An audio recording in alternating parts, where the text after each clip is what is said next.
السلام علیکم محترم ناظرین، آج میں دماغی کمزوری، یادداشت کی کمزوری اور حافظے کی جو کمزوری جو ہوتی ہے اس کے لیے بہت ہی آسان اور گھریلو نسخہ جو ہے آپ کی خدمت میں پیش کر رہا ہوں انشاءاللہ تعالی۔ جو لوگ دوست احباب مائیں بہنیں بات بات میں بھول جاتے ہیں، دماغی کمزوری ہے یا وہ آفس میں یا دماغی کام جو کرتے ہیں، ان کے لیے بہت ہی نایاب نسخہ ہے۔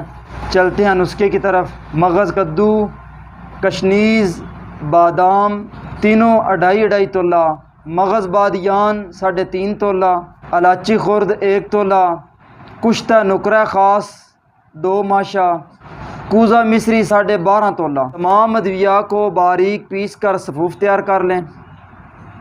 صبح اور شام خالی پیٹ آدھا چمچ نیم گرم دودھ کے ساتھ استعمال کریں انشاءاللہ تعالی۔ 1 ماہ کا کورس ہے۔ 1 ماہ یہ نسخہ کھانے سے دماغ جو ہے وہ کمپیوٹر کی طرح تیز ہو جائے گا اور یادداشت جو ہے وہ برقرار ہو جائے گی اور دماغی توازن جو ہے وہ برقرار ہو جائے گا اور بھولی ہوئی چیزیں جو ہیں وہ دوبارہ یاد آنی شروع ہو جائیں گی۔